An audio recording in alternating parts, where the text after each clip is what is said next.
Hello YouTube, Tomatsu here and welcome back to Borderline Desolation. Today I'm here just to talk about the PlayStation 4 as I've seen the live stream that they did for it. And although I do not have any pictures besides the controller because my computer would not take any of the screenshots for it. So that kind of pissed me off. But yeah, what I've watched was the entire live stream, and what I think they have done from the PS3 to the PS4 that they're actually thinking of doing is quite simply amazing.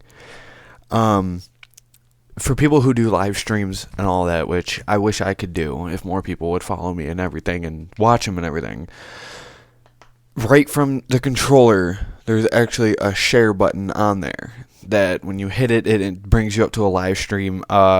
You can select a part of a game that you were just playing and upload it right away, which is cool.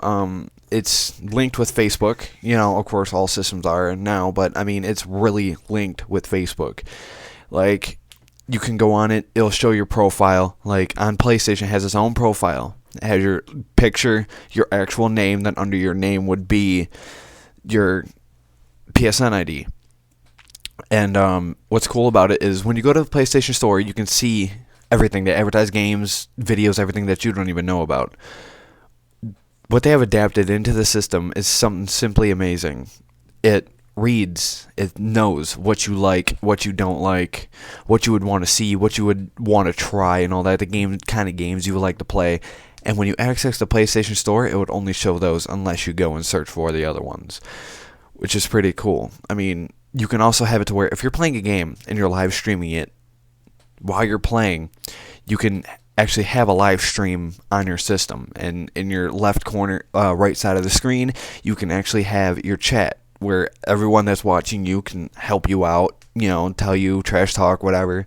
And also, what's also cool, if you have someone that's in there and you're playing and you're stuck. So say I'm playing PlayStation All-Stars and there's a boss I can't beat, but there's someone in there that really knows how to use the character, is really good at the game, and has beaten it on the highest difficulty.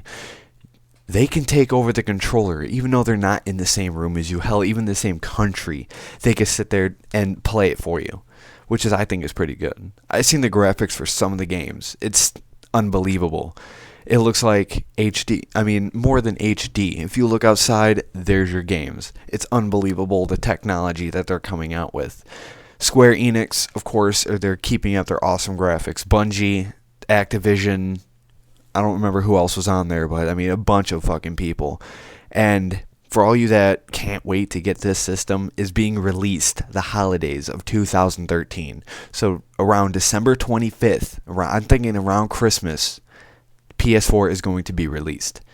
The controller for it looks very simple, looks the exact same. It's a lot more smaller, a lot easier to handle, and even has a little touchpad on it.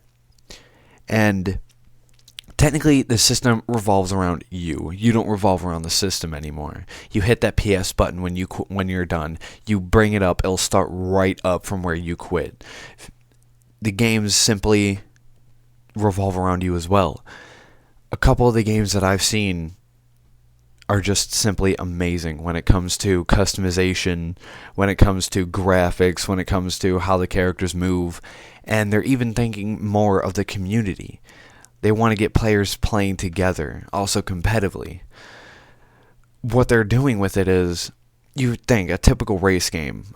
I forgot what it was called, I'm so sorry about this. Drive Club, that's what it is. I don't want to disclaim too much because I don't want to get flagged for giving out too much information. But what it's awesome about it, it's not just about winning races. It's not about competing. It's not all about, who has the best cars, who can upgrade their cars the best, who can make their cars look the best. It's first person, of course, just like Shift, but it's a lot more. From when you walk out the door to when you walk out onto the track, inspect your car, it's all first person. You can look around on your car, to when you open that door, see the interior, sit down, to when you're strapping in your seatbelt. When you're in real life, you'd be getting pumped, getting ready to race around them tracks, hearing the crowd around you, to when you're sitting in the driver's seat, looking around, looking to your right, looking to your left, looking in front of you out the windshield. the sheer technology that they have come out with, keeping the graphics of those cutscenes to the actual gameplay. Which you figure, if they can do that, imagine the technology you can even design. They had it to where, they added everything to it. If you're a developer or anything, they have it within the system for you to create. They want everything that you can think of onto one system. It's just, I don't know how to explain it. It's so close. I mean, to the end of this year, it's going to be released. The controller for it is a lot, like I already talked about it, but the design of it, I think, is actually really good, the way they have everything placed. I mean, from when you hit the button to when it happens on the screen, you feel it. You can feel that controller actually doing what it needs to do in that instant. I don't know if it's been, revamped to where it doesn't break as fast for the system or the controllers, or if it still has that slight chance of overheating, cracking your CPU and GPU joint. But they said so much. I mean, it's your imagination is the system. It doesn't matter about having that box up there. That box may be the power source, but the games and everything is up to you. It's your imagination that can take you anywhere. They had a lot of the lead developers talk about their games, show part of their games. Some of them, yeah, they could still use a little work, but you figure it's going to be the first games on PlayStation 4. Even Blizzard, a computer game developer, has come to PlayStation because of the sheer awesomeness that it's going to bring. Bungie wanted to jump in on PlayStation 4.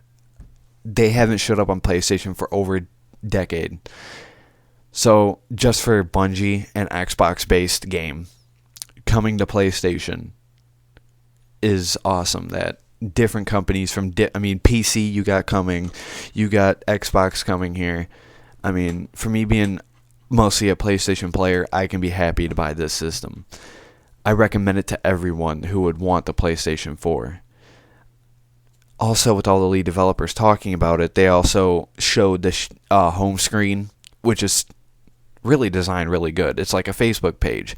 You got whoever you're going to look at up here. It shows what they're currently playing if they're live streaming it.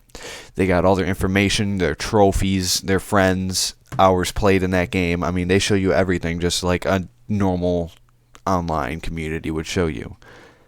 They show it in a very good way. I mean, I sat there for 2 hours and it was really good.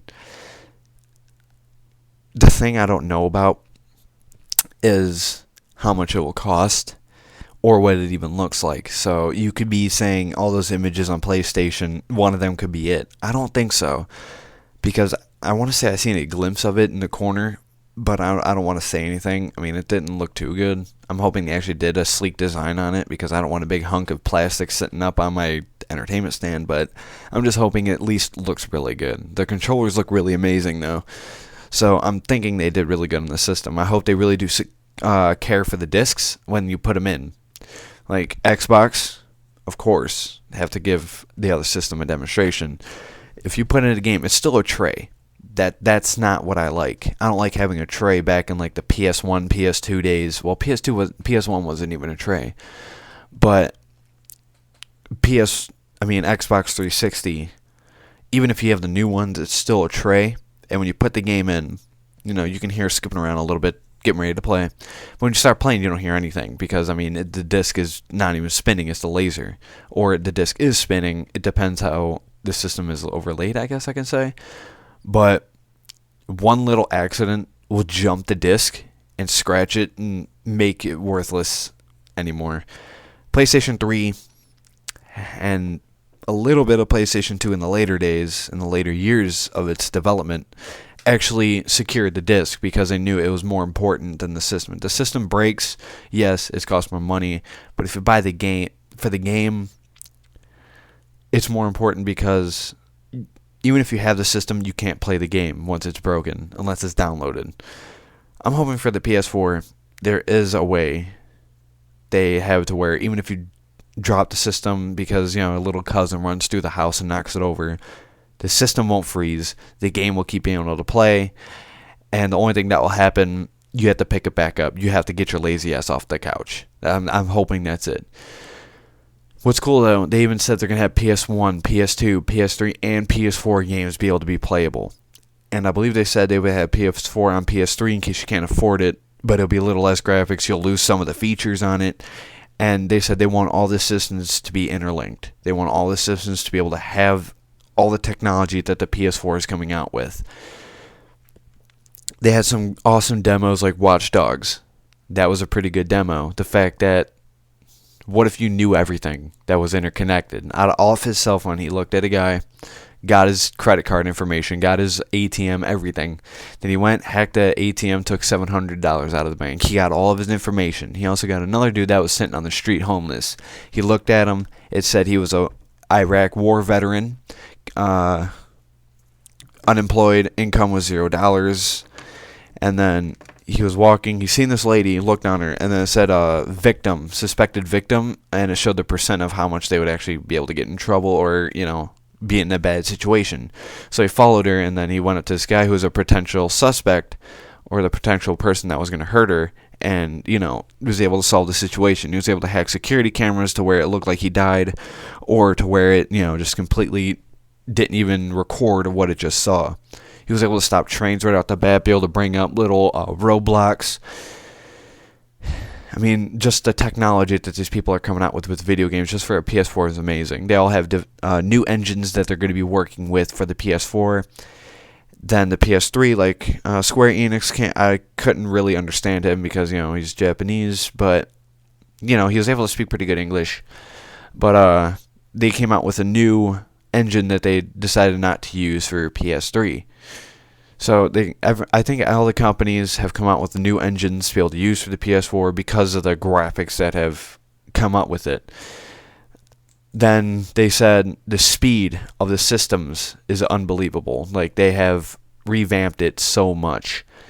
Imagine cars, how quickly they react to how you do it, how quickly they start. Yeah, it takes a second, but it's faster. Electric cars will start up right away. You figure this system is an it's a supercomputer, I could say. You think your PS3 is fast, you think it's good connections or whatever. They have made this PS4 with the GPU to stop the lag from going into games, stopping the lag of loading screens, making sure when you want to play, you're playing, nothing else. The amazingness of this has got me astonished. I can't even think of what I wanted to say before I even recorded, so I just kept blabbering on about it. But instead of hearing me go on about it, look up the facts, look up everything that you might see about this system. The developers of the PS4 are glad to release it to PlayStation players, to over millions of people, over hundreds of millions of people, 100 of billions, not even that many people in the world, but the game's graphics, that's what got me the most. Just watching those, I mean, it's unbelievable. I mean, I just don't even know. The technology is unbelievable of what we're coming out with these days. But save up your money right now, and by Christmas this year, you better be able to get a PS4. I mean, it's closer than you think. I thought when they were talking about it, it was in early development stages. They were just coming out with blueprints and everything for it. They were just designing the system. But think of it, after the PS3 came out, they were already designing the PS4. They have it ready. They have it ready to go. They're putting in their final touches on it. They're ready to put it in stores. I thought it wouldn't be out till 2014 or 2015, but it's earlier. I'm so happy about it. So, I'm going to leave off with that note. I hope you guys enjoyed. I wish I could have all my screenshots that I took, but obviously it didn't want to save them. I don't know why. But I hope you guys enjoyed SLC. What you're seeing now is a picture of the controller. Most of it anyways. This is like an early stage controller. They don't have the share button on it that I can see. But I just hope you guys enjoy SLC. Sub, like, comment. This has been Tony from Borderline Desolation. Have a nice day.